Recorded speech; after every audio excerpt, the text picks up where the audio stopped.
et des amis du Mali qui sont tombés et continuent de tomber tous les jours à la suite de cette crise multidimensionnelle qui est imposée à notre pays depuis plus d'une décennie. Une mention particulière aux forces armées de sécurité du Mali qui se sacrifient tous les jours. Et je voudrais leur dire que leur mémoire ne sera jamais, je dis bien jamais, oubliée. Notre pays vit une situation difficile, mais de laquelle nous allons sortir, je suis convaincu. Nous sommes une vieille nation, plus que millénaire, qui a vécu plusieurs épreuves pendant son parcours. Et celle-là n'est qu'une de ces épreuves. Et comme toutes les grandes nations qui ont connu des périodes de déliquescence, de faillite dans leur histoire, mais qui se sont relevés, nous sommes convaincus que le peuple malien va se relever avec cette transition pour regarder droit vers l'avenir. L'état d'esprit, c'est donc aujourd'hui la combativité? Absolument, nous sommes dans un état d'esprit résolu, déterminé, confiant à l'avenir. Vous savez, les sanctions de la CEDEAO et de l'UEMOA sont des sanctions qui sont destinées essentiellement dans le fond, quand vous regardez, quand vous analysez dans le fond, au-delà des grands discours, la finalité, officiellement, c'est pour aider à stabiliser le pays. C'est pour aider notre peuple à se relever, à sortir de cette situation difficile. Nous leur en remercions. Mais quand on y regarde de près, si on y prend garde, la finalité de ces mesures, c'est la déstabilisation de l'État malien. Il n'y a aucun doute. Si les mesures qui sont annoncées sont mises en œuvre, c'est pour déstabiliser notre État. Alors, vous avez rejeté ces sanctions que vous avez qualifiées d'illégales et illégitimes. Pourtant, ces instances sont habituées à décréter de telles mesures, en tout cas certaines d'entre elles, dans certaines circonstances. Qu'est-ce qui fait l'illégalité et l'illégitimité de ces mesures pour le Mali? Vous savez, la CEDEAO d'abord est née au Mali. J'ai l'habitude de le dire, en 1975.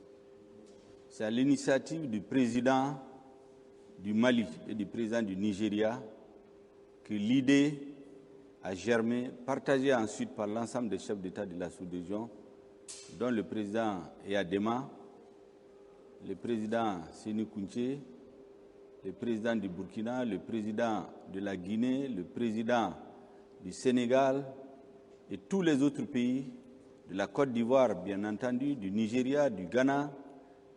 C'est l'ensemble de ces pays qui se sont retrouvés pour mettre en place une organisation économique qui a évolué pour prendre des dimensions politiques. C'est pourquoi je dis que le Mali et la CEDEAO, c'est comme un fils et son père. Le vieux père aujourd'hui est malade, il est dans les difficultés. Ce qu'il attend de son fils, c'est de l'aider, le tenir par les mains pour qu'il puisse se lever. Depuis quelques années, il faut reconnaître que la CEDEAO fait de son mieux. Et je crois que cette passe que nous traversons, elle est difficile, mais nous allons nous en sortir. Mon intime conviction, c'est que comme un père et son fils ne se disputent, peuvent se disputer, mais ne peuvent pas se séparer, nous allons nous retrouver dans les semaines, les mois, peut-être les années à venir. L'UEMOA, c'est extraordinaire. C'est une organisation à caractère économique et financière. La jonction de ces deux sommets et la dureté des mesures qui ont été prises, quand vous les comparez aux textes fondateurs de ces organisations, aux protocoles qui les fondent, vous vous rendrez très rapidement compte qu'en fait, il y a eu un abus de pouvoir.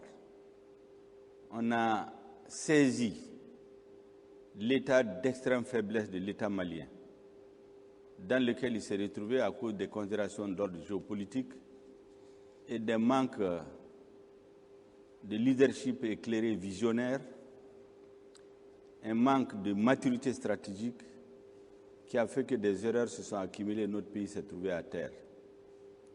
Aujourd'hui, on est devenu le grand malade, j'allais dire la risée des pays de la sous-région et du monde. Certains pays, j'y reviendrai, se servent de la CEDEAO. C'est pourquoi nous avons dit dans notre communiqué du gouvernement et de l'UEMOA pour en réalité régler d'autres comptes avec le gouvernement malien aujourd'hui. Ces mesures sont totalement illégales.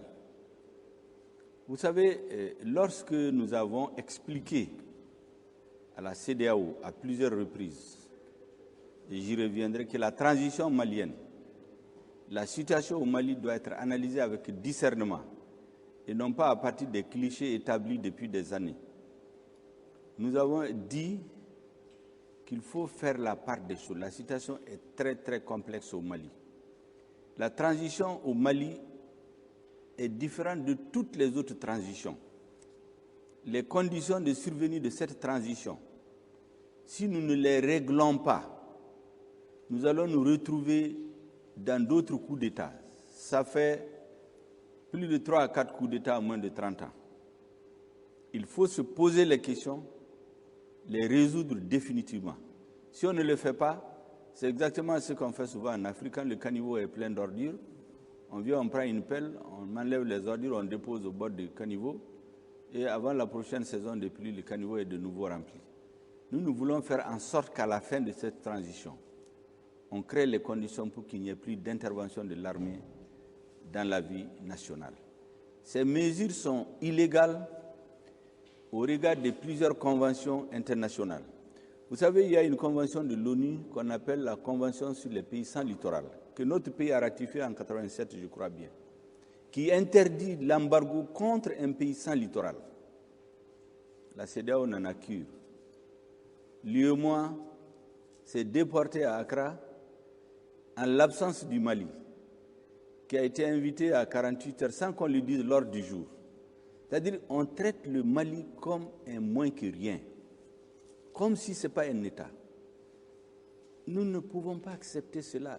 Quel que soit le dirigeant qui sera à la tête du Mali, il y a des formes d'humiliation qu'il ne peut pas accepter qu'on impose à notre peuple. Nous avons dit à l'UEMOA qu'on ne connaît pas l'ordre du jour de la réunion. Si on ne le communique pas, on ne peut pas aller à une réunion. On a mélangé les genres pour nous humilier, pour humilier notre peuple, pour fragiliser notre État, pour le déstabiliser. Mais en fait, tout le monde doit faire attention. Le Mali est victime aujourd'hui d'une situation dont il n'est pas responsable, en partie. Quand vous regardez les dispositions de l'UEMOA, la réglementation, nulle part, ce qui est en train d'être fait n'est prévu. Quand vous regardez la façon dont tout ça s'est passé, la CEDEAO nous a dit présenter avant le 31 décembre un chronogramme, quel qu'il soit. Ça va servir de base de discussion. C'est ce que nous avons respecté. Ce que nous n'avons pas accepté, c'est d'amener un chronogramme qui n'aura pas été validé par le peuple malien. Mais dès que cela a été validé, le 30 décembre, nous nous sommes réunis avec le président et nos collaborateurs jusqu'à 1h du matin. Nous avons fini le travail et le 31, une délégation s'est rendue à Accra pour rendre à la CEDEAO. Normalement, c'était une base de discussion, mais qu'est-ce que nous avons remarqué? On a fuité. Nous ne sommes pas naïfs, nous savons très bien pourquoi ça a été fait. Et tout de suite, la campagne de diabolisation du gouvernement a commencé. On a fuité le chronogramme. Quelques jours après, l'envoyé spécial de la CEDEAO, le président Goodluck Jonathan, un homme que nous respectons beaucoup, à cause de tous les efforts qu'il fait, est venu au Mali, il a discuté avec le président de la transition. C'était convenu que le Mali fasse une nouvelle proposition, pour ne pas donner l'impression aux chefs d'État qu'on les défie, qu'on ne les respecte pas. Cette nouvelle proposition a été présentée. Nous nous attendions entre partenaires, entre amis, entre frères, que la CEDEAO nous dise votre chronogramme, on l'accepte, ou bien asseyons-nous pour discuter. Mais au lieu de cela, on se réunit et en toute illégalité, on décide de punir le peuple malien, qui est victime de terrorisme, pays enclavé, avec le coronavirus. On sait que les récoltes n'ont pas marché cette année, il y a eu la sécheresse. Les terroristes ont brûlé les récoltes. Le pays est à terre. C'est pendant ce moment qu'on prend un marteau pour l'achever. Mais ce que nous disons, notre peuple a appris à s'assumer dans l'histoire. La pénétration coloniale a duré 6 mois dans certains pays. Chez nous, ça a duré de 1878 au 16 mai 1907. 38 ans de combat pour que par les armes, la puissance coloniale puisse couvrir notre pays. Pendant 70 ans, il n'a jamais fait une année en paix. Toutes les ethnies, quand ce n'est pas les Touaregs, c'est les Peuls, c'est les Bobos, c'est les Bamanas, c'est les Mianka, c'est les Senoufos qui se sont soulevés. Nous ne sommes pas un peuple qu'on peut vassaliser, qu'on peut rendre esclave par procuration. Et c'est ce qui se fait aujourd'hui. Alors, Monsieur le Premier ministre, illégal, illégitime, mais sur le plan légal, quel est le recours aujourd'hui pour le Mali? Nous avons élaboré une stratégie de riposte contre ce processus, je dis, de vassalisation de l'État malien pour sauvegarder la souveraineté de l'État malien, pour sauvegarder son intégrité territoriale. Parmi la batterie de mesures qui sont élaborées, qui vont être adoptées dans les jours à venir, il y a des mesures à caractère juridique qui vont être prises. Nous allons porter plainte contre cette décision-là devant les institutions habilitées au niveau sous-régional, au niveau africain, au niveau international. Alors, en attendant, les Maliens, vous le savez, Monsieur le Premier ministre, sont inquiets et parmi les motifs qui alimentent cette inquiétude, il y a ces files de camions qui se sont formés à la frontière avec le Sénégal, avec la Côte d'Ivoire, où les gens ont été un peu pris de court, c'est des marchandises, des personnes bloquées. Qu'est-ce que vous dites aujourd'hui à ces gens qui ont été surpris par les événements? Vous savez, l'effet recherché par les décisions de la CEDEAO, c'était exactement ça. L'effet de surprise. Un peuple qui est déjà à terre. On veut l'achever. Mais vous avez vu aussi, les Maliens ont repris.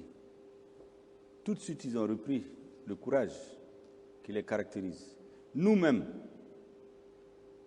les mesures-là avaient prévu d'achever ce gouvernement-là. Nous savons qu'il y en a qui ont compté sur un soulèvement pour renverser ce gouvernement. Mais ils ne connaissent pas l'état d'esprit des Maliens. Vous avez vu, dans des aéroports, on a bloqué des Maliens, en leur disant que c'est le gouvernement malien qui refuse l'atterrissage des avions, des pays qui ne sont même pas de la CEDEAO. Je pense que c'est une guerre perdue d'avance contre notre peuple. Les Maliens comprennent très bien les jeux et les enjeux qui se cachent derrière cette décision, qui n'ont rien à voir avec les intérêts supérieurs du peuple malien. Il y a un habillage, mais que nous comprenons très bien. En tout cas, le président de la transition, dans son adresse à la nation, a appelé les Maliens au rassemblement face à la situation. Mais au-delà, qu'est-ce qu'il a voulu dire aux Maliens? Serrez-vous la ceinture, ça va être difficile, ou alors il n'y a pas le feu à la maison? Le président a fait passer un certain nombre de messages d'une très grande portée politique, historique et morale. Le président a d'abord expliqué et invité la CEDEAO à beaucoup plus de discernement, de tenir compte de la complexité de la situation du Mali, de tenir compte de l'état physique de notre pays. Le président a ensuite lancé un appel patriotique aux Maliens pour qu'ils se retrouvent face à l'union sacrée, pour sauver notre pays, pour sauver notre État. Le président a ensuite invité au dialogue. Il n'a pas fermé la porte.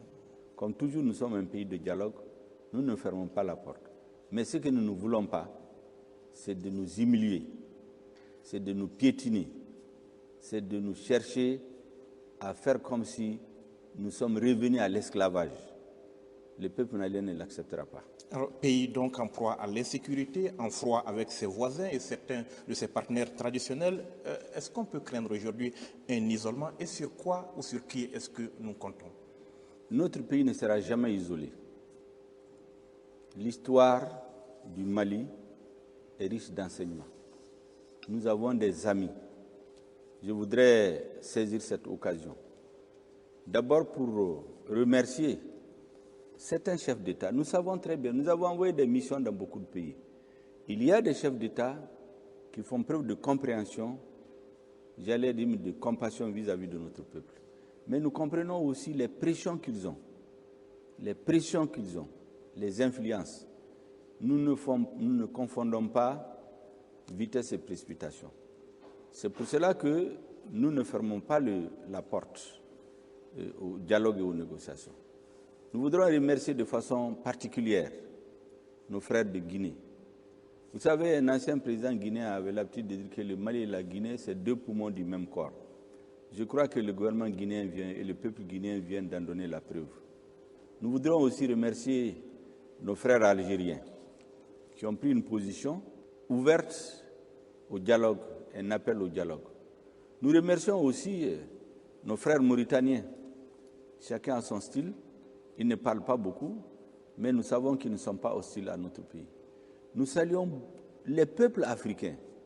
Nous savons aujourd'hui que notre peuple est soutenu par l'ensemble des peuples africains aujourd'hui. J'ai l'habitude de dire à certains que, dans une certaine mesure, sans exagération, le destin de l'Afrique se joue au Mali en partie. J'ai l'habitude de dire aussi à certains que c'est dans les difficultés qu'on connaît ses amis. Les amis, pour donner une sorte d'allégorie, c'est comme les étoiles. C'est dans l'obscurité qu'on les voit. Nous sommes aujourd'hui sous un voile épais qu'on a mis sur le Mali, qui crée de l'obscurité. Il y a des amis que nous voyons. Nous ne serons jamais isolés. Même les pays qui ont pris les sanctions, leur gouvernement, en leur âme et conscience, mais surtout leur peuple, sont avec nous aujourd'hui. Nous voudrons remercier les peuples africains. Monsieur le Premier ministre, la pomme de discorde, vous l'avez dit, c'est ce chronogramme provisoire de 5 ans, puis de 4 ans que vous avez proposé à la CEDEAO, chronogramme qui d'ailleurs, certains vous le reprochent au plan national, n'a pas été publié au plan national. Qu'est-ce qu'il dit concrètement, puisqu'on n'en sait pas les détails? Vous savez, nous avons tenu d'abord à ce que le peuple malien se prononce. Les assises nationales de la refondation, qui ont été un grand lieu de débat. Plus de 85 à 90 000 personnes ont participé, ont pris la parole pendant ce débat. C'est du jamais vu dans l'histoire du Mali. Toutes les forces politiques significatives, sans exception, sociales, religieuses, ont participé. La CEDEAO dit que ça n'a pas été inclusif.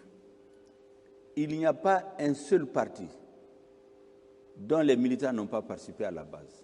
On a vu un certain nombre de responsables politiques, je respecte leur comportement, leur opinion, mais à la base, vous allez voir dans les statistiques, parce que aux assises, tout a été transparent. Des présidents de partis, des maires, des présidents de section à la base ont présidé des séances des assises. Ils ont signé, ils ont donné le nom de leur parti. Et certains nous ont dit qu'ils ont dit à leur direction ici que pendant qu'ils parlent d'élections, dans leur localité, on ne peut pas parler d'élections aujourd'hui.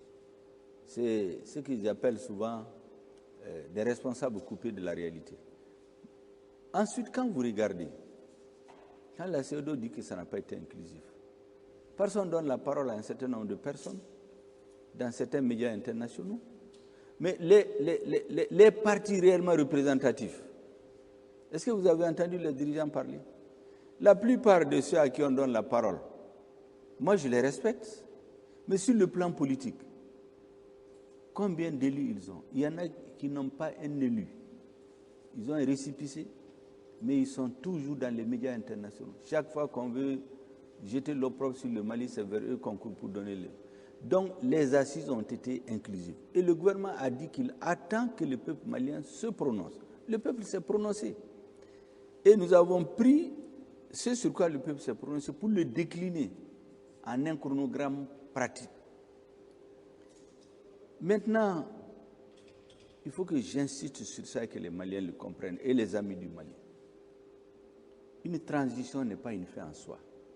Une élection n'est pas une fin en soi. L'erreur que la CEDEAO commet, c'est de ramener tout aux élections. Le Mali n'a fait que des élections depuis 30 ans. Pourtant, pendant 30 ans, il n'a cessé de sombrer. Il n'a eu que des coups d'État.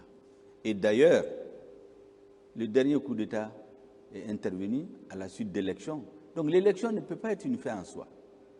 Je voudrais rappeler que les jeunes officiers patriotes qui ont parachevé la lutte héroïque du peuple malien, portée par le M5 RFP le 18 août 2020, ne sont pas sortis des casernes pour venir prendre le pouvoir. C'est des officiers qui ont fait entre 15 et 18 ans sur le théâtre des opérations militaires au nord. Ils connaissent la réalité. Ils ont vécu toutes les trahisons, tous les coups bas, tous les coups de poignard que notre armée a subis, toutes les difficultés. Ils étaient là, ils ont regardé. Ils ont vu qu'on utilise une partie de l'armée pour tirer sur la population. Lorsque le pouvoir politique extrait une partie des forces armées pour aller tirer sur des citoyens dans les mosquées, devant les mosquées, pendant des jours, le peuple a continué sa lutte pendant des mois, a laissé sur le champ de bataille des morts et des blessés. La CEDEAO était où en ce moment? On a rencontré les dirigeants de la CEDEAO. C'est moi qui dirigeais les délégations. C'est d'ailleurs pour cela qu'il paraît qu'à chaque réunion, il y en a qui viennent, qui disent que pour que ça se calme au Mali, il faut que le président change de Premier ministre. Mais le président, c'est lui qui choisit son Premier ministre, ce n'est pas d'autres chefs d'État. Nous leur avons dit en son temps, on ne peut pas comprendre qu'un pouvoir dit démocratiquement élu tire sur sa population, tue des citoyens, et vous dites qu'il faut qu'il reste. La CEDEAO nous a dit en son temps qu'il ne peut pas demander la démission d'un président. Mais que si le peuple prend ses responsabilités, ils en prennent acte. Si le président démissionne, ils en prennent acte. Mais c'est ce qui s'est passé au Mali. Le peuple a pris ses responsabilités. Le président a démissionné. Mais si ça c'est arrivé pourquoi? Voici le clou du débat. La transition est survenue à partir de demandes précises du peuple. Il y a des transitions qui surviennent parce que le chef de l'État a disparu, la Constitution a prévu de faire une transition pour le remplacer. Il y a une transition qui peut survenir parce que le président a violé les lois, il y a une procédure d'impeachment ou un soulèvement qui le fait partie. Il y a des transitions qui sont arrivées parce qu'il y a des crises économiques et financières. Mais chez nous, la transition est survenue pour 5 raisons. La première, et c'est là que vous voyez les incohérences de la CEDEAO. En 2018, quand l'ancien président a été élu, il y a eu une crise qui a duré 8 mois. La CEDEAO a envoyé une délégation de haut niveau, dirigée par le ministre des Affaires étrangères du Nigeria. Après plusieurs jours de concertation, elle a déposé un rapport d'octobre 2018. Et c'est dit dans ce rapport qu'on ne doit plus organiser des élections en République du Mali avant de faire des réformes qui sont reportées depuis plus de 20 ans. C'est la CEDEAO qui l'a écrit. Octobre 2018, le gouvernement a refusé de faire ces réformes. Le résultat, il est tombé. Maintenant, qu'est-ce que le peuple demande? L'étincelle qui a mis le feu aux poudres, c'est la falsification des résultats des élections. Donc le peuple dit, faisons en sorte que si le régime change, les élections soient désormais transparentes, qu'on minimise les risques de contestation des élections. Première demande du peuple. La deuxième demande du peuple, nous avons vu un pouvoir politique soustraire une partie des forces armées de sécurité, et pas n'importe quelle. Nous avons constitué au Mali, lorsqu'on a fait des attentats dans les hôtels, ce qu'on appelle les forces spéciales antiterroristes, qui ont plusieurs composantes. Un pouvoir politique, alors qu'il y a la police, il y a la gendarmerie, extrait en dehors de la hiérarchie, en dehors de l'ordre normal, quelques éléments pour les utiliser contre des civils. 1 jour, 2 jours, 3 jours, plusieurs jours de suite. Le peuple dit, on ne peut pas accepter cela. Il faut mettre fin à l'impunité. Vous êtes journaliste. Il y a eu des disparitions forcées de journalistes, disparus à la date d'aujourd'hui. Le peuple dit, on va chercher à savoir. On ne peut plus accepter qu'un pouvoir dit démocratique fasse disparaître des journalistes, tue son peuple. Le droit de manifester, c'est un droit constitutionnel. Qu'est-ce que la CEDEAO a dit? Elle n'a rien dit. Donc le peuple dit, lutte contre l'impunité. Le peuple dit, la déliquescence de l'État malien a comme l'une des causes principales la corruption qui a gangréné tous les corps de notre société, qui a désarticulé notre armée. Nous avons 25 à 30% des ressources allouées à l'armée qui sont détournées. Nous commandons, dans un pays vaste comme le nôtre, nous commandons 6 hélicoptères. Au finish, c'est 2 hélicoptères qui sont présentés aux Maliens. 3 mois après, on se rend compte que c'est des hélicoptères d'occasion, achetés au prix du neuf. Nous commandons 6 avions. On en trouve 4. Les 2, on ne sait pas d'où l'argent est parti. Les 4 qui viennent manquent de certaines fonctionnalités. Or, en 2013, lorsque survenait le nouveau gouvernement, le gouvernement de transition avait évalué à 400 milliards de francs CFA les moyens qu'il fallait pour mettre en œuvre ce qu'on appelle la loi d'orientation et de programmation militaire. Arrivé au pouvoir, l'ancien président a réévalué et l'a mené à 1 230 milliards. Les Maliens ont applaudi des deux mains. L'opposition a voté. 7 ans après, nous n'avons pas de vecteur aérien. 7 ans après, nos soldats tombent sur le terrain, on les enterre dans des fosses communes. Personne ne peut pas les... 7 ans après, nos soldats meurent de soif, ils meurent de faim. 7 ans après, ils sortent pour aller chercher de l'eau dans des puits. Les terroristes les tuent. Je vous donne le cas de la base, la fameuse base d'Indeliman, qui a été financée par la MINUSMA, construite par Barkhane. Vous savez ce qui s'est passé là-bas? Les soldats sont sortis pour aller chercher de l'eau. Plusieurs jours. Donc les terroristes ont étudié leur parcours. Ils vont les surprendre au puits, ils les assassinent, ils mettent des explosifs dans les véhicules, ils viennent rentrer dans le camp. Est-ce qu'on a besoin, au XXIe siècle, de faire les grandes écoles d'ingénieurs pour savoir, ou avoir juste du bon sens, pour se dire qu'on ne peut pas construire un camp militaire dans le désert et qu'il n'est pas prévu un forage? Le premier besoin de l'homme dans le désert, c'est quand même le forage. Quand vous regardez tout ça, vous finissez par vous poser des questions. Et donc, nous disons, le peuple dit, je ne peux pas accepter que je débloque des ressources et que des individus, un groupe d'individus se trouvent, ils les détruisent. Le chef de l'opposition, paix à son âme, Soumaïla Cissé, a saisi l'Assemblée pour des enquêtes parlementaires. On a refusé. On vient trouver des factures, des véhicules de 40 millions, des véhicules de transport, facturés à 400 millions, des pistolets de 110 000, facturés à 1 million. Des camions, des citernes de 26 millions facturés à 250. C'est comme ça que tout l'argent de l'armée est détourné. Et les acteurs sont connus.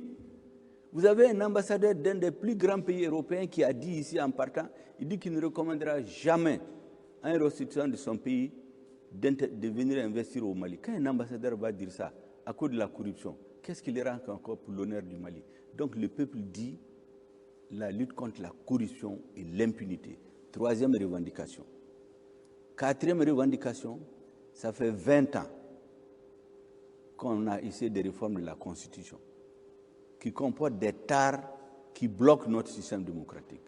2001, tentative de réforme de la Constitution, échec. 2011, tentative de réforme de la Constitution, échec. Tentative de réforme de la Constitution en 2017, échec. Et qu'est-ce qu'on a remarqué? Chacun des présidents fait ses 10 ans alors même qu'il sait que le peuple veut des changements. Il attend à quelques mois de la fin de son mandat pour vouloir modifier la Constitution. Donc il est soupçonné de tripatouillage comme ça se fait dans certains pays. Donc le peuple dit, Si le gouvernement change, il faut qu'on fasse les réformes politiques et institutionnelles une bonne fois par un gouvernement de transition. Et enfin, le peuple dit, l'outil de défense a été désarticulé, a été détruit. Il faut restaurer la sécurité des Maliens avant d'aller aux élections. En 2013, lorsqu'un gouvernement démocratiquement élu, comme il l'appelle le gouvernement légitime, l'insécurité était à Kidal, 7 ans après. Alors que vous avez Barkhane, Takuba, G5 Sahel, ECAP, EUTM, l'armée malienne. L'insécurité s'étend comme une gangrène dans le pays, il atteint 80%. Pendant qu'il était en place un gouvernement dit démocratiquement élu. Ça veut dire quoi? Ça veut dire que le fait d'être élu ne vous donne pas droit de vie et de mort sur les citoyens. Le premier élément de légitimation d'un pouvoir, pour ceux qui connaissent l'histoire de la constitution des États, c'est la capacité de l'État à assurer la sécurité des personnes et des biens. Un État qui ne peut pas assurer la sécurité des personnes et des biens ne peut pas être un État légitime. Donc le peuple dit, il me faut un gouvernement qui assure ma sécurité. Alors, voici les 5 revendications. Si on regarde la transition en dehors de ce prisme-là, on se trompe. Notre rôle aujourd'hui, c'est que le peuple a demandé au sortir des assises, c'est de faire une transition pour régler ces 5 problèmes, passer le pouvoir à un gouvernement qui n'aura plus à s'occuper de ça, mais des questions de développement. Alors, pour parler concrètement de ce chronogramme, c'est tous ces chantiers que le chronogramme il prend en compte? Bien sûr. C'est tout ce qu'on a pris. Et on a détaillé, on a compressé des dates. On nous dit non, faites les élections, le gouvernement dit légitime, démocratiquement élu, va faire ses réformes. Mais ce gouvernement va être élu comment? Aucun des chefs de parti ne peut aller faire des élections aujourd'hui. Si les militaires voulaient tricher, si le gouvernement de transition aujourd'hui voulait tricher avec le peuple malien, mais on sort un candidat, on le présente, à part l'armée aujourd'hui. Personne ne peut aller à l'intérieur du territoire, on le fait élire. C'est les mêmes qui vont faire des manifestations pour dire que les élections n'ont pas été transparentes. Et ceux qui ont l'agenda caché de déstabiliser l'État malien vont les soutenir après. Pour provoquer un autre coup d'État. Nous n'allons jamais tomber dans ce piège. Un chronogramme provisoire. Quand est-ce qu'il sera définitif, ce chronogramme? Il est censé être définitif. Le peuple nous a donné un mandat. Il dit une transition de 6 mois à 5 ans. D'autres avaient même parlé de 10 ans. Le gouvernement dit OK. Le peuple a demandé ça parce que pour le peuple, c'est le temps qu'il faut pour réaliser ses objectifs du soulèvement dont je viens de parler. Le gouvernement dit, je vais regarder maintenant dans quel délai je peux régler tel problème et en fonction de ça, on fixe le calendrier qu'on peut discuter, des dates qu'on peut compresser, mais ce que nous ne pouvons pas accepter, il faut que ça soit très clair. Nous n'allons jamais, aussi longtemps que nous avons la confiance de notre peuple, commettre l'erreur d'organiser des élections dont sortiront un président qui va être contesté le lendemain pour aller à notre coup d'État en coup d'État, on veut faire disparaître l'État malien. Nous n'allons pas l'accepter. On se rappelle, Monsieur le Premier ministre, au lendemain de ce que vous avez appelé la rectification de la trajectoire de la transition, le Mali avait promis à ses partenaires internationaux d'honorer ses engagements internationaux. Comprenez-vous, dès lors qu'on vous reproche de n'avoir pas tenu ces délais, qui, je vous signale au passage, avaient été aussi définis par de précédentes assises? Vous savez, dans l'armée, il y a un dicton qui est très pédagogique. On dit que la mission est sacrée, mais c'est le terrain qui commande. Lorsque vous avez un pays en guerre, vous ne pouvez pas assurer la sécurité des citoyens. Lorsque nous sommes venus aux affaires, lorsqu'il y a eu la rectification de la trajectoire de la transition, quelle était la situation au Mali? Nous avons des grèves illimitées partout. Le pays était bloqué. Même les opérations militaires sur le terrain étaient impactées. Aujourd'hui, nous avons pacifié le front social. Lorsque la rectification de la trajectoire intervenait, il n'y avait aucune poursuite dans le domaine de la lutte contre la corruption. Aujourd'hui, tous les dossiers emblématiques sont dans les mains de la justice. Parce que ce qui s'est passé et qu'il faut que les uns et les autres sachent, Pourquoi on nous dit allez-y vite à un gouvernement légitime? C'est des gouvernements légitimes qui ont orchestré la corruption, qui ont mis les dossiers de corruption dans les tiroirs, qui ont bloqué tout. Aujourd'hui, il y a une volonté politique. La justice est libre. La justice a sorti les dossiers. Tous les dossiers aujourd'hui qui sont sur la table des juges, ce ne sont pas des dossiers qui ont été montés sous la transition. C'est des dossiers qui existaient bien avant. Deuxièmement, on nous dit, faites les élections sans l'organe unique. Mais c'est pour qu'on tombe dans la même erreur, pour contester les élections. On nous dit, allez-y aux élections, laissez les réformes au gouvernement légitime. Mais c'était des gouvernements légitimes qui étaient là, qui avaient refusé de faire les réformes. Nous avons l'accord pour la paix et la réconciliation, signé depuis 2015. Il y a des réformes exigées par cet accord que le gouvernement dit légitime n'a jamais pu faire. Nous allons les faire. Nous voulons qu'à la fin de la transition, nous ayons un pays réhabilité, un État stable, des institutions stables et que les nouvelles autorités puissent avoir un pays à gouverner et non pas venir éteindre des incendies, aller s'adosser à des pays étrangers qui vont les balloter de réunion en réunion. Finalement, le pays ne fait que sombrer. Nous ne voulons plus de ça. Quitte à ce qu'on vous reproche de ne pas avoir respecté la parole donnée. Vous savez, il y a des discours politiques. J'ai l'habitude de dire aux uns et aux autres que nous faisons de la politique. Nous sommes des pragmatiques. La politique, c'est quoi? La politique, je dis, c'est l'art de réaliser ce qui est possible et de rendre possible ce qui est nécessaire. Ce qui est nécessaire aujourd'hui, c'est de restaurer la dignité du peuple malien, sa sécurité, son indépendance. Ce qui est nécessaire. Ce qui est possible, c'est de se donner le temps d'organiser une transition responsable. C'est ce que nous faisons. Maintenant, les agitateurs, ceux qui sont dans la propagande, dans les formules choc, n'adressent pas la parole, ils ne font pas ceci, ils ne font pas cela, ils ne sont pas collés à la réalité. Une politique déconnectée de la réalité, ce n'est pas une politique. Alors, jusqu'où peut aller cette crise avec la CEDEAO? Il est vrai qu'aucune des parties ne ferme la porte au dialogue, mais chacune des parties semble camper sur ses positions. Est-ce que vous êtes toujours en négociation? Vous savez, moi je suis persuadé que si vous enlevez les mains étrangères, les influences étrangères qui ont un autre agenda, si vous enlevez ces influences, entre nous Africains, on va se comprendre.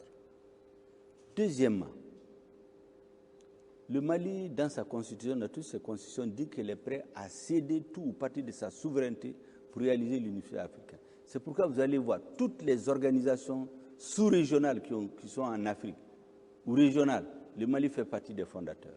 Mieux, vous croyez que c'est pour rien que lorsque l'Afrique a voulu s'organiser pour se libérer du colonialisme, c'est au Mali qu'on a tenu le grand congrès du RDA? Ce n'est pas par hasard. Les principaux leaders du RDA qu'on vous fait bonnier, ce ne sont pas des Soudanais. Le Mali est une terre de dignité.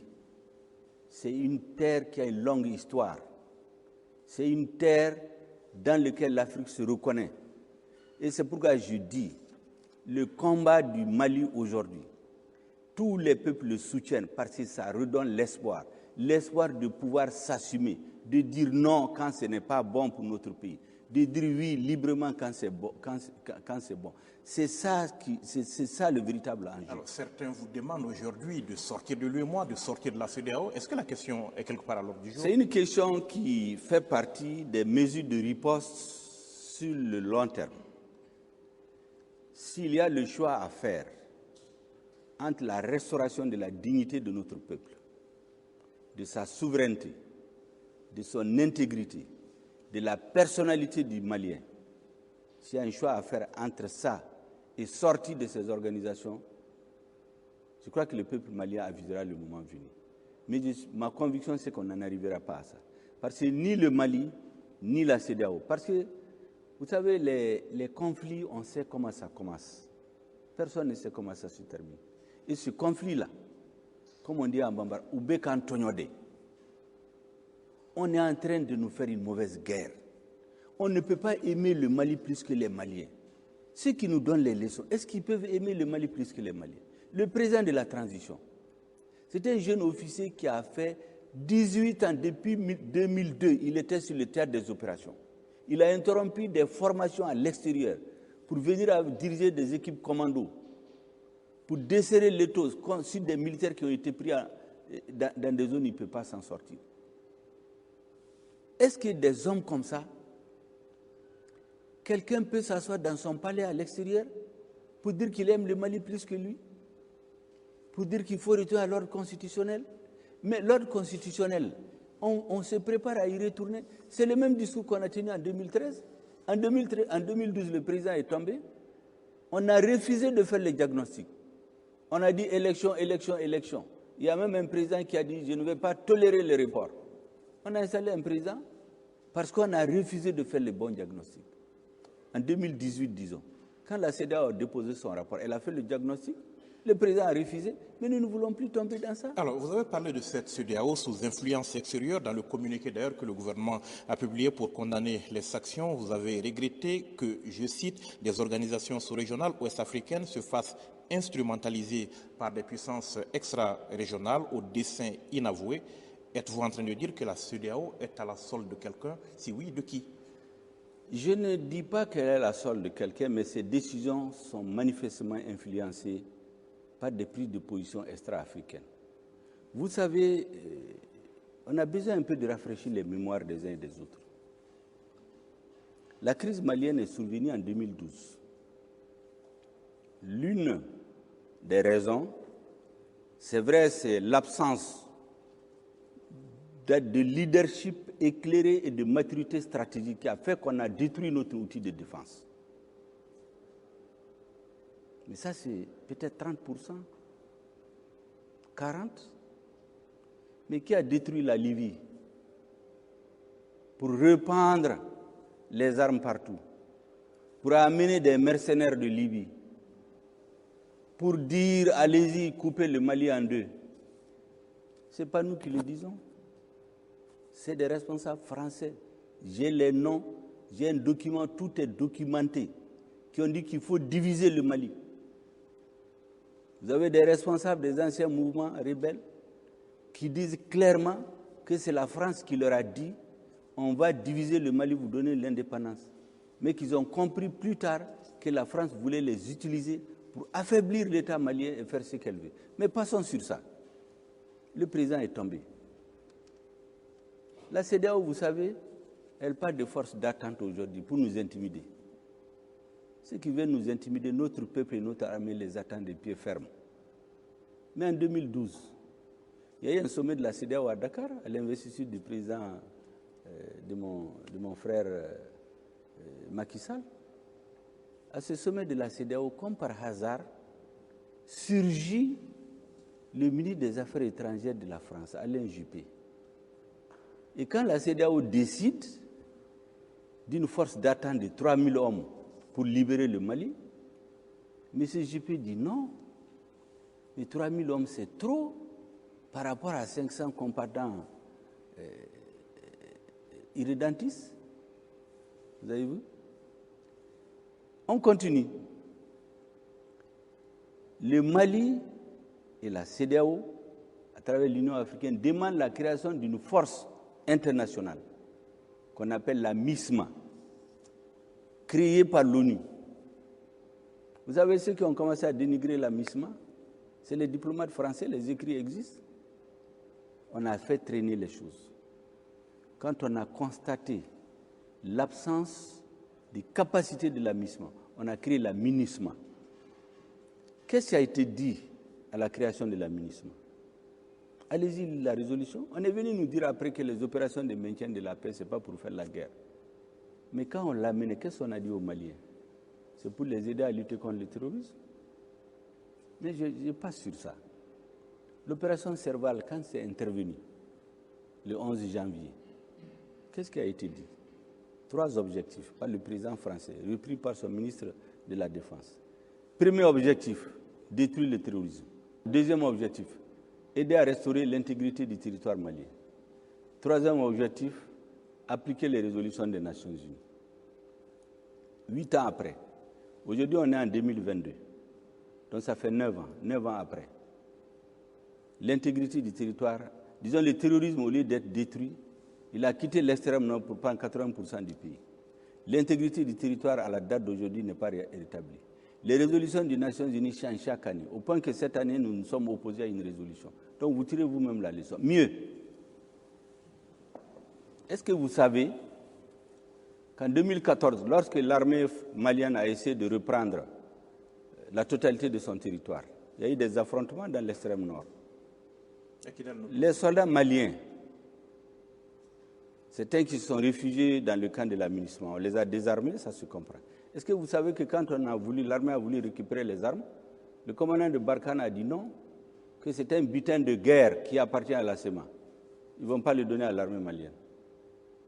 Est-ce que vous pouvez imaginer? Vous savez qu'en 2016, lorsque l'opération Barkhane a été installée, le commandant de Barkhane a fait le tour de ses forces dans les pays concernés. Il est allé au Tchad, sur la base de Faye-Largeau. Là, il a fait la revue des troupes. Et vous savez ce qu'il a dit à ces troupes? C'est documenté ce que je dis. C'est un journaliste français, Laurent Larcher, qui l'a rapporté dans une émission où il parle des non-dits de la diplomatie française. Le commandant de Barkhane dit à ses troupes, ça va vous faire froid au dos. Il a dit, nous étions venus ici il y a 100 ans, autrement dit en Afrique. Nous sommes partis il y a 60 ans. Nous sommes revenus pour 100 ans. Tirez vous-même les conclusions. Et les Africains comprendront beaucoup de choses. Pourquoi au Mali, nous avons toutes ces forces-là. Le Mali, comme j'ai dit, l'armée malienne, Barkhane, Takuba, G5 Sahel, ECAP, EUTM, et ça ne fait qu'empirer. À la fin, c'est la désintégration de l'État. La suite, on peut l'imaginer. Est-ce que vous pouvez imaginer que la lettre que le président malien a écrite à l'État français pour demander son intervention, dont aucune copie n'existe ni à la présidence, ni aux affaires étrangères. L'original est en France. Quand nous en a eu besoin récemment, c'est sur le site du Sénat français qu'on a trouvé. Parce que nous voulons relire les accords déséquilibrés qui font de nous un État qui ne peut même pas survoler son territoire sans autorisation de la France. Ces accords, nous les avons relis. Ça fait partie des choses pour lesquelles ils montent le monde contre nous. Je préfère le redire. Nous avons relu ces accords, le gouvernement qui est là aujourd'hui, et on les a envoyés. Donc, je continue. Le 17 novembre 2015, le commandant de Barkhane a tenu une conférence de presse ici, où il a accusé les mouvements signataires. Il dit que certains ont les pieds avec les mouvements terroristes et un pied dans l'accord. Mais ça, c'est quoi ça? La lettre qui a été envoyée à l'État français le 11 janvier 2013 indique clairement appui aérien et en renseignement. Il n'était pas prévu des militaires français sur notre terre. Ils l'ont respecté à Konna, à Gao. Arrivés à l'extrême nord du pays, ils ont bloqué l'armée malienne. Ils ont amené 4000 militaires français avec un budget de 1 milliard de francs CFA par jour. Ils ont fait venir d'autres Africains. Ils ont fait venir l'amunissement. Interdit à l'armée malienne d'accéder à une partie de son territoire. Alors qu'ils proclament que c'est pour recouvrer l'intégrité du territoire. Donc il y a un discours apaisant, lénifiant, en attendant le réveil brutal et la réalité que nous voyons. On arrive jusqu'à nous interdire de survoler des parties de notre territoire. Il y a quelques mois, quand on a massacré les gens à Tassiga, notre armée a appris qu'il y a des groupes de terroristes qui sont en train de s'organiser pour venir dans la zone. On a voulu faire voler un aéronef pour aller surveiller, mais on nous a dit non, c'est la zone d'entraînement nocturne de Takuba. Vous croyez qu'on va rester dans ça? Ce gouvernement qui est en place, avec le colonel Assimi Goïta à la tête, a décidé que nous n'allons plus demander d'autorisation à qui que ce soit pour survoler notre territoire. Nous allons nous donner les moyens, et nous les avons aujourd'hui. Dieu merci. À moins de 7 mois de la rectification de la traque, nous avons aujourd'hui les moyens de survoler, aller partout sur notre territoire sans autorisation. Et vous allez plus loin, vous interdisez le survol de notre territoire par des aéronefs militaires français. C'est très simple. C'est la CEDEAO qui a pris les mesures pour dire qu'aucun avion de la CEDEAO ne vient chez nous.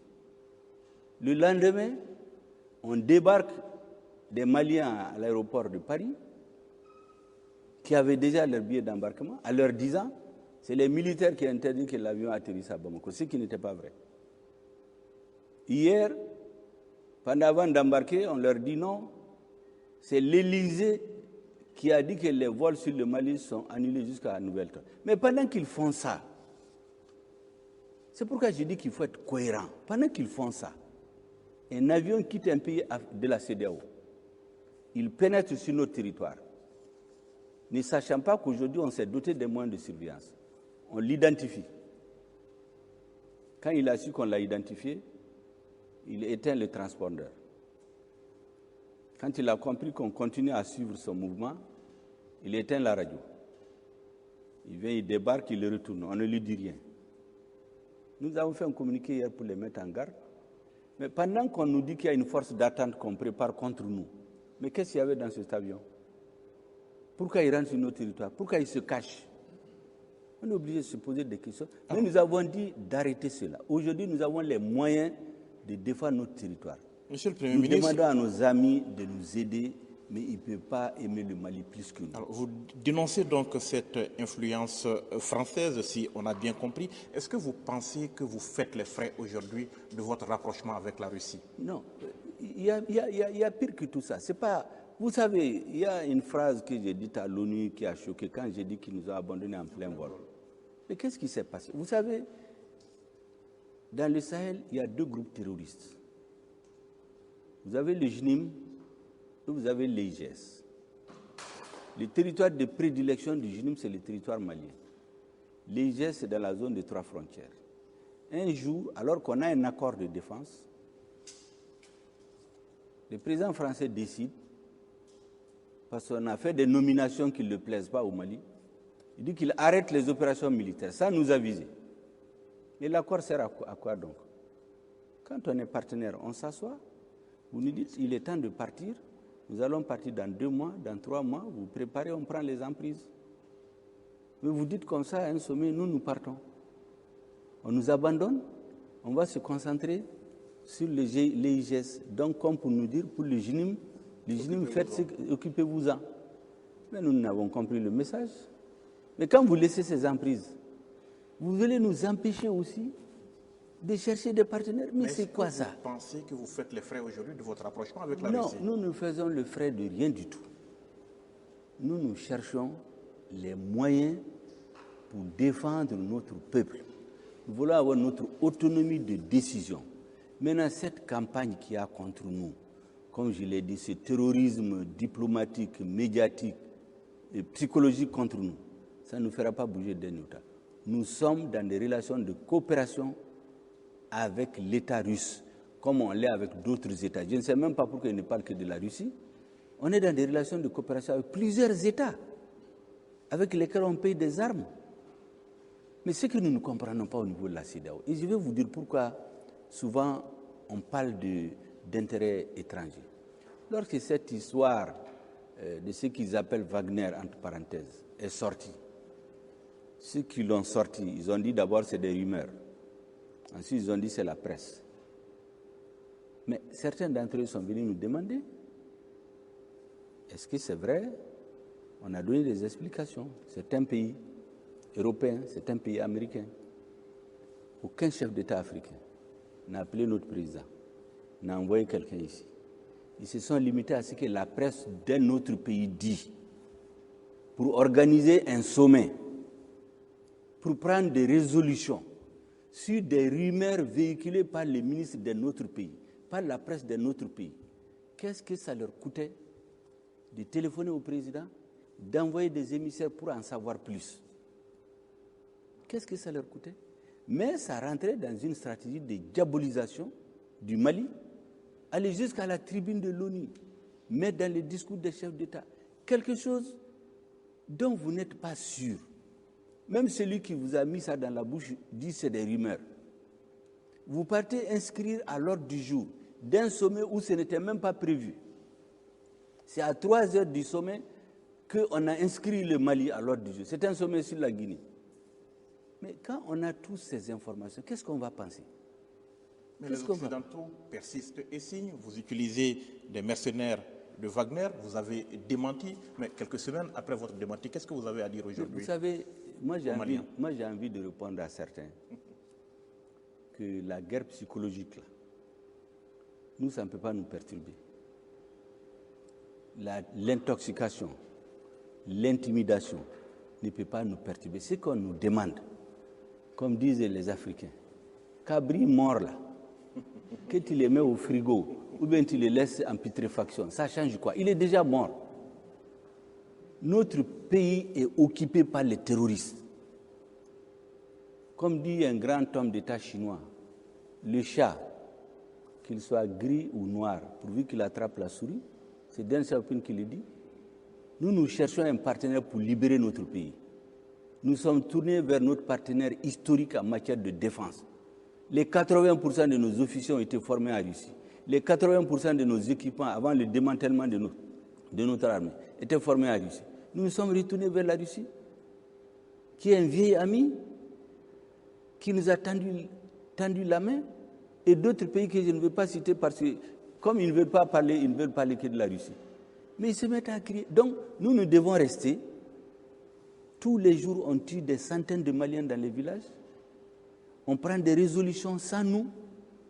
La dernière résolution, on amène une résolution à l'ONU pour décider de 2200 militaires supplémentaires de l'aménagement.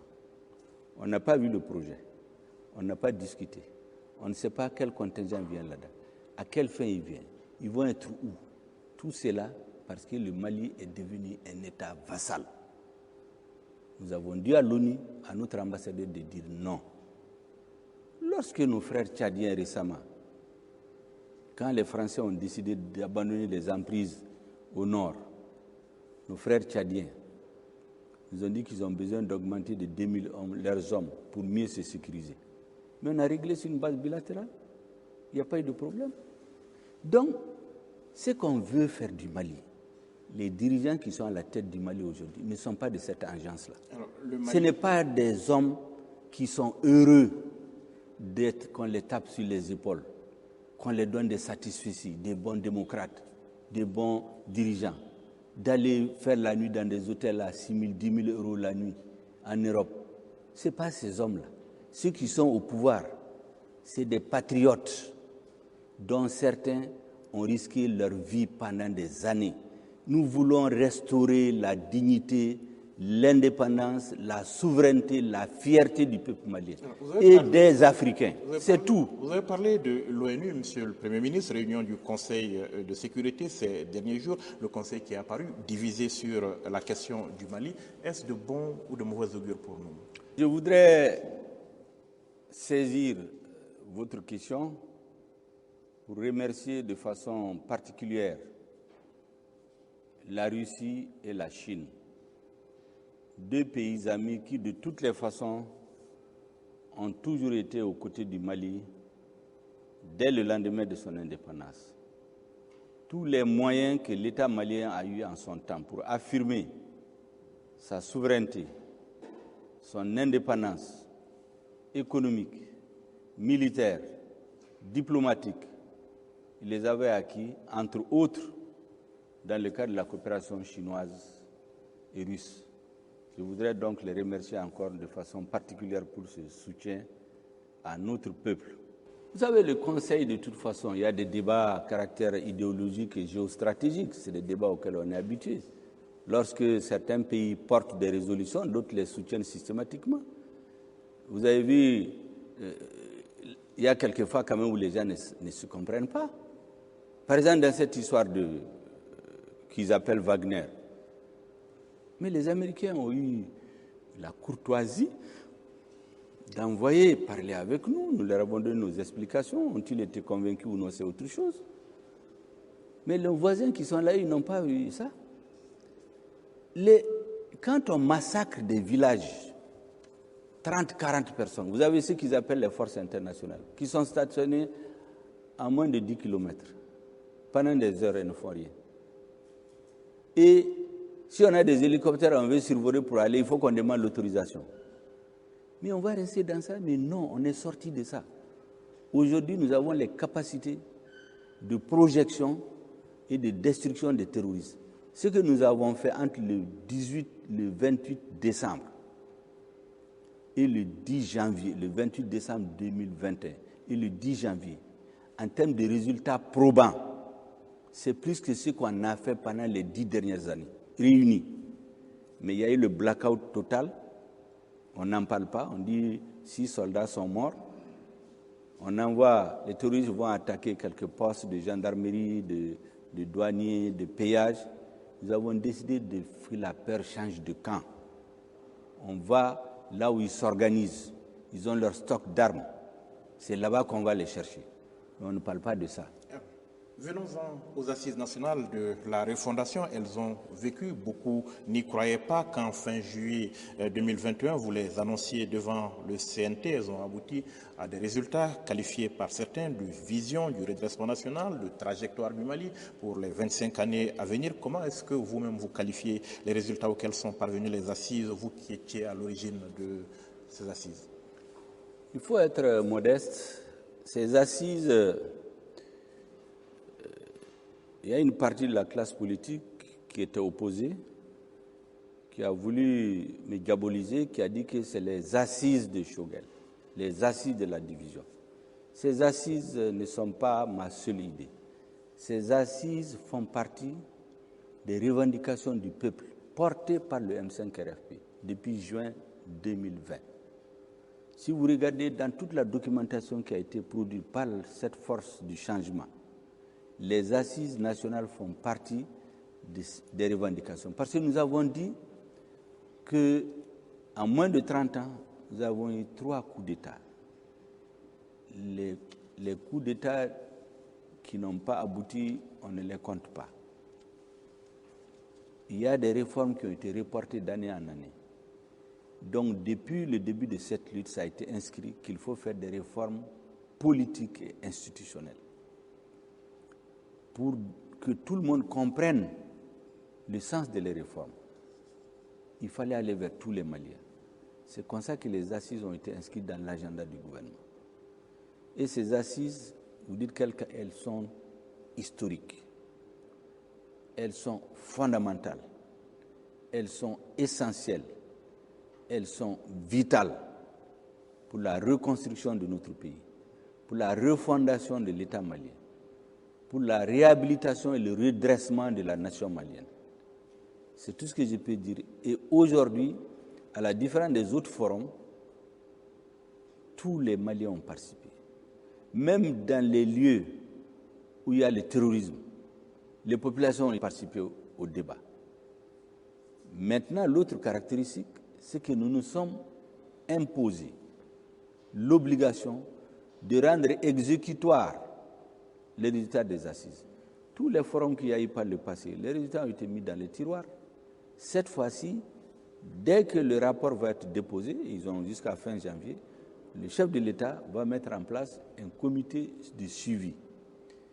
Les assises vont devenir la balise à partir de laquelle le gouvernement de transition va travailler. Et nous espérons que les futurs gouvernements qui viendront iront dans ce sens. Parce que tous les problèmes de la nation ont été diagnostiqués avec des propositions concrètes. Mais est-ce que la part de chantier de la transition a été clairement déterminée dans ce vaste chantier défini sur une génération comme Bien sûr, lorsque nous disons, en tout cas, le panel des hautes personnalités qui a conduit les assises et les participants ont dit que c'est sur une génération, nous n'avons jamais dit à quelqu'un que nous voulons rester 25 ans au pouvoir, n'est-ce pas? Donc, clairement, pour nous, il y a des choses à faire. Ce que nous voulons faire, nous ne voulons pas faire comme les gens le font d'habitude en Afrique. Il y en a qui organisent les révolutions. Quand ils prennent le pouvoir, ceux qui ont été dans la rue, là, ils les oublient. Ceux qui sont morts sont morts. Après, ils commencent à faire ce qu'eux-mêmes ils veulent. Après, c'est la déception.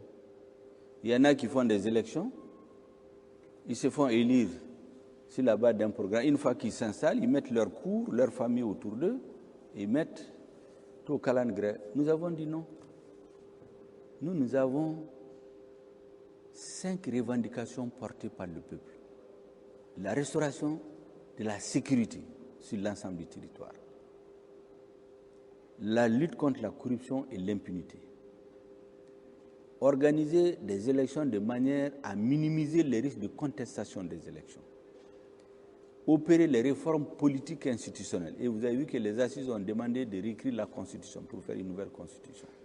Enfin, mettre en œuvre de façon intelligente l'accord pour la paix et la réconciliation de manière à exclure toute possibilité de partition du Mali à moyen ou long terme. Voici. Nous voulons créer les conditions pour rendre ce processus-là irréversible. Et le temps que nous avons proposé à la CEDEAO, c'est le temps nécessaire pour implémenter ces réformes voulues par le peuple. Dans les négociations, on aurait pu nous envoyer des experts, on allait discuter. Peut-être qu'il y a des experts qui peuvent nous dire non. Là où vous avez demandé 5 ans, il faut peut-être 4 ans. Il y a des choses que vous avez prévues sur 1 an, on peut les faire en 8 mois. On se serait entendu. Mais la réalité, c'est que ce sommet avait un autre objectif, c'était de nous assommer, d'humilier le peuple malien et de donner la leçon à tous ceux qui osent contester un certain ordre et punir les dirigeants maliens. C'était destiné à ça.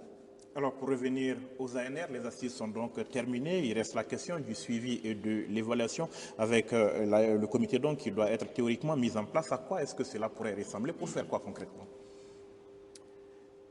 La mise en œuvre, je ne voudrais pas anticiper parce que c'est le chef de l'État qui va mettre en place cette équipe.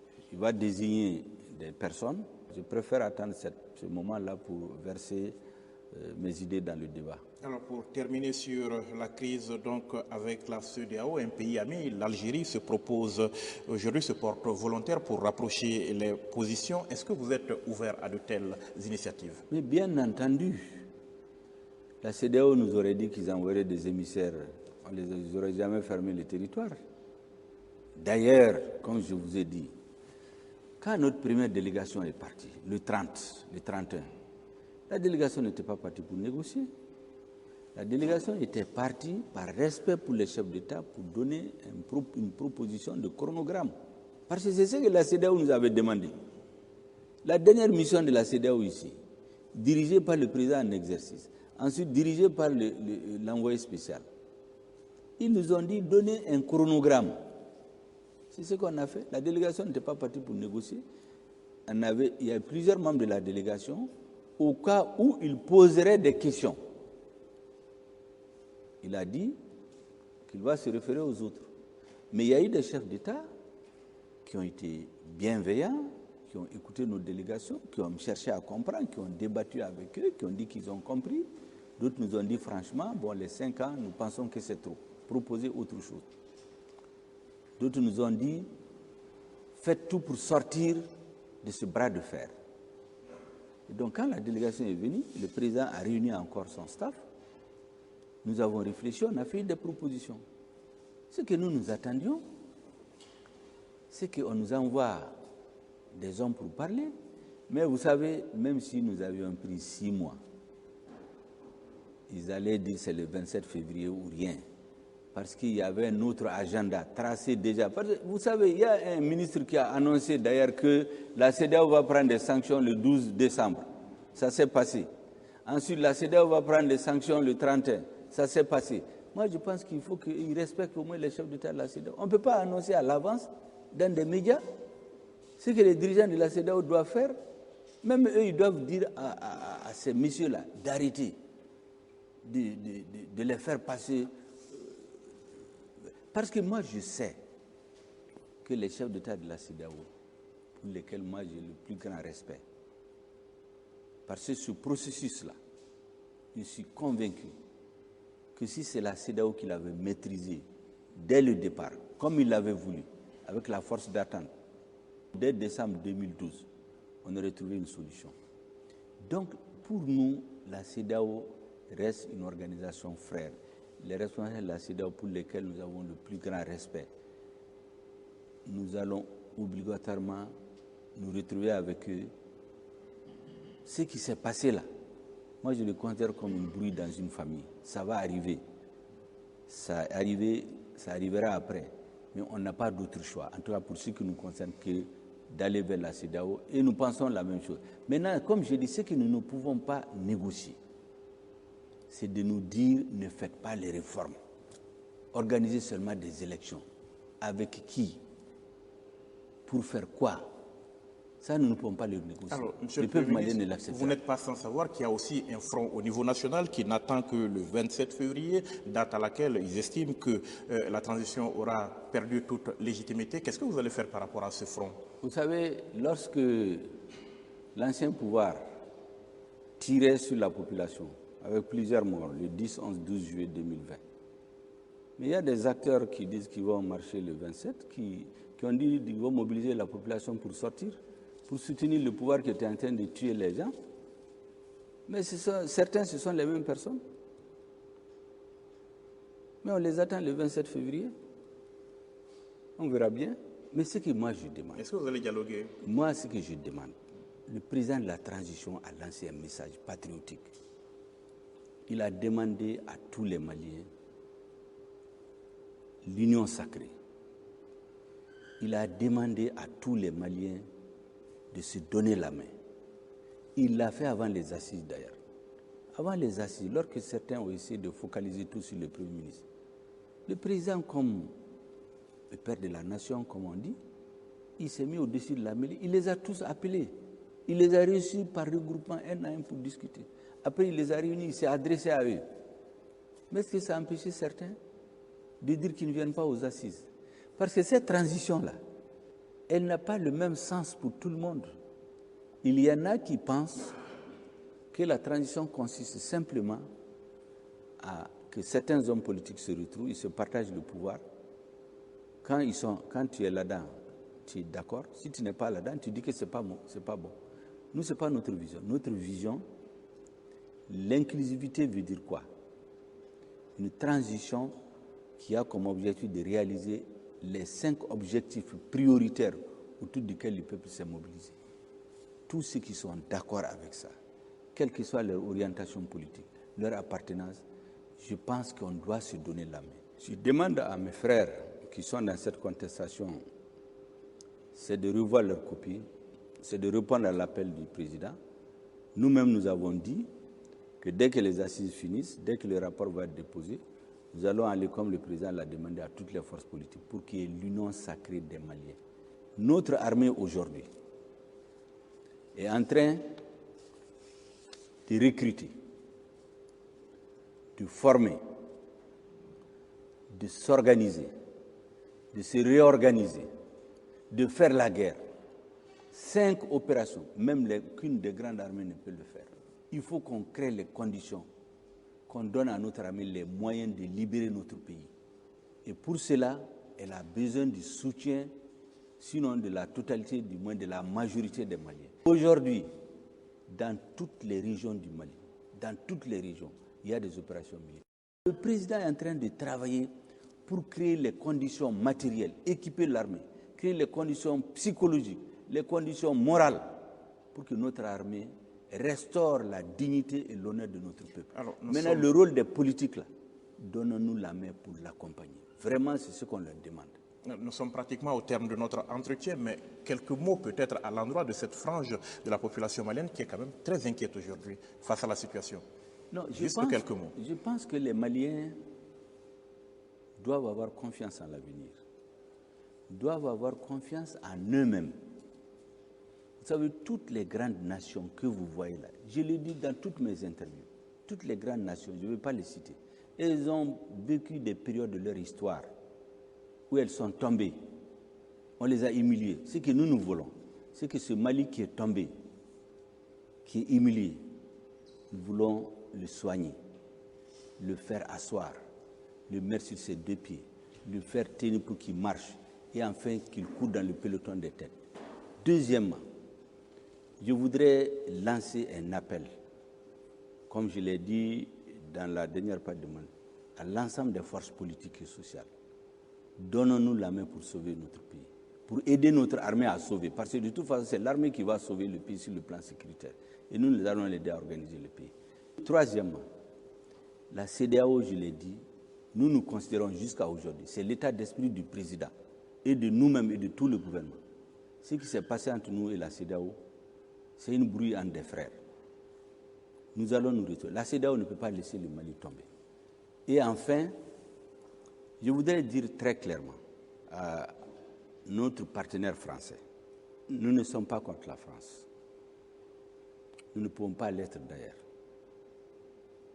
En 2013, quand un Français est tombé ici, Damien Boité, le premier, pour la petite histoire, en 1893, la première compagnie militaire française qui a quitté Mopti pour aller coloniser le nord, Tombouctou, celui qui le dirigeait, c'était un Boité.